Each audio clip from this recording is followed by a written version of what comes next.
Parmi aussi les sujets donc, qui étaient dimensionnants dans le projet de loi cadre relatif au développement des transports, on avait ressorti le sujet des TGV, et notamment des TGV qu'on pourrait appeler d'aménagement du territoire, ainsi qu'un autre sujet qui semble important, c'est celui des petites lignes ou des lignes d'aménagement du territoire ou des lignes qui permettent de désenclaver les territoires. Et donc, si tu peux nous faire un point, Fabien, sur l'état des lieux aujourd'hui, sur les dessertes des TGV, s'il te plaît. Alors aujourd'hui, sur les TGV, il y a 230 gares en France et en Europe qui sont desservies par des TGV de la SNCF. D'accord. Voilà. Sur ces 230 gares, il y en a à peu près un tiers qui rapportent de l'argent, ce qu'on appelle la vache à lait, parce que ça rapporte de l'argent.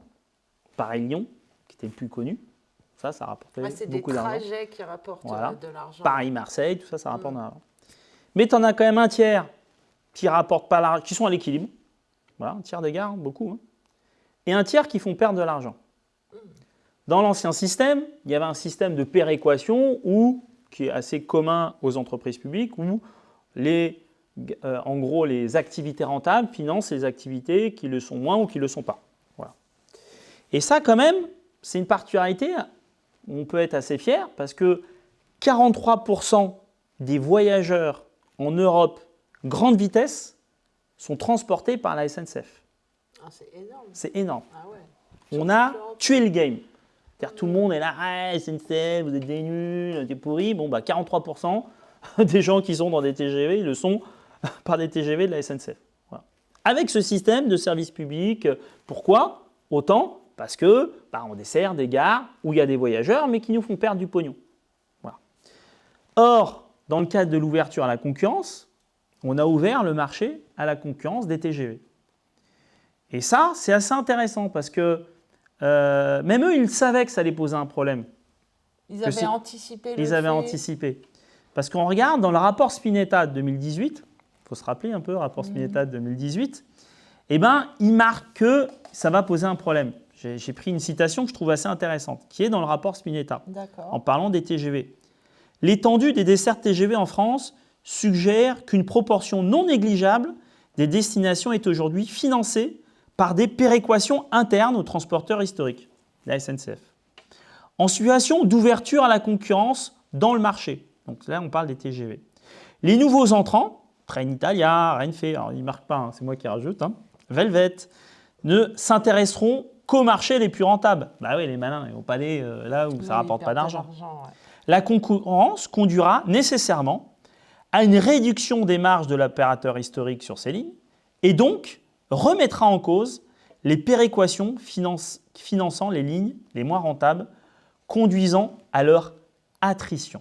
C'est-à-dire que dès 2018, il dit attention, l'ouverture à la concurrence va conduire à l'attrition de l'offre, c'est-à-dire qu'il y aura moins de trains. Donc on connaît tout ça. Le mec qui dit on a ouvert à la concurrence, on ne savait pas, et qui s'intéresse un peu au ferroviaire, il est nul, quoi. C'est connu, il n'est pas à sa place.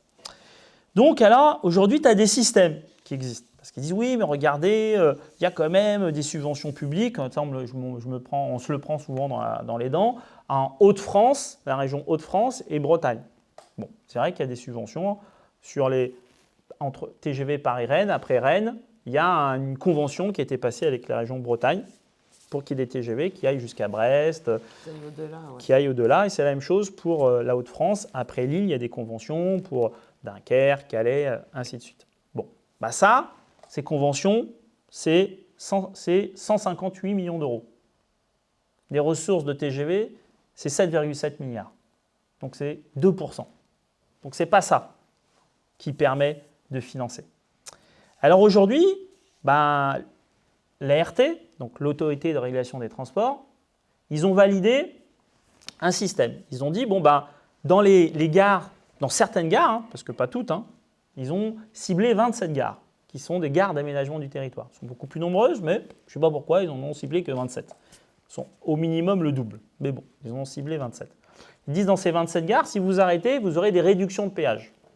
Cite-nous un exemple. Ça veut dire qu'un TGV entre Paris et Lyon, il fait de l'argent. Il y a une gare qui fait partie des 27. Le Creusot, par exemple, Voilà. excellent exemple. Voilà.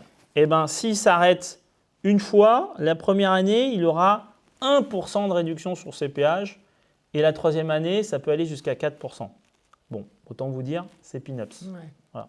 Non seulement c'est peanuts, mais c'est quand même vachement moins bien que ce qu'avait négocié Trenitalia. Hein, rappelez-vous, Trenitalia, première année, 37% de réduction. On est au-dessus des 1%. Hein. Deuxième année, 16%. Troisième année, 8%. De réduction de péage, ça veut dire De que c'est réduction de péage. qu'ils avaient. Le problème de ça, c'est que si tu réduis les péages et que tu ne les compenses pas, et ça c'est à l'État de compenser, c'est de l'argent en moins à SNCF Réseau. Et comme on l'a dit tout à l'heure, SNCF Réseau, il a besoin de l'argent. C'est un peu la quadrature du cercle, c'est le serpent qui se mord la queue. Voilà. Donc pourquoi pas qu'il y ait des réductions de péage sur les gares de TGV d'aménagement du territoire, mais il faudra que ça soit compensé. Parce que si ce n'est pas compensé, c'est de l'argent en moins pour rénover le réseau. Pour rénover le réseau. Alors là, il y a une lettre de mission qui va être donnée, qui a été donnée là, à Dominique Bussereau, ancien ministre des Transports, justement pour qu'il trouve des solutions. Il va peut-être il demandera l'avis à Sudrail, on ne sait rien. Enfin, s'il nous demande, on verra, pas de souci. On a des avis assez précis là-dessus. Et pour faire des propositions qui seront sur la table. Alors nous, à Sudrail, on ne sait pas quelle forme ça prendra. En tout cas, il faut agir maintenant. Mais une chose est sûre, on a un principe. Toute mission de service public, et quand vous faites de l'aménagement du territoire, vous faites du service public, nécessite des subventions publiques, dans le cadre de l'ouverture à la concurrence.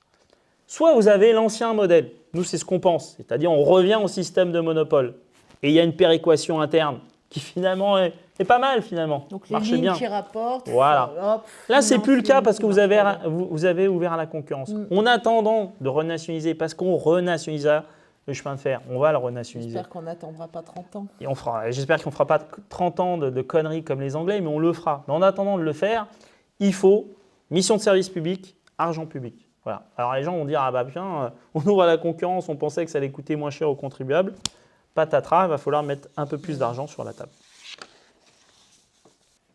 Il nous reste un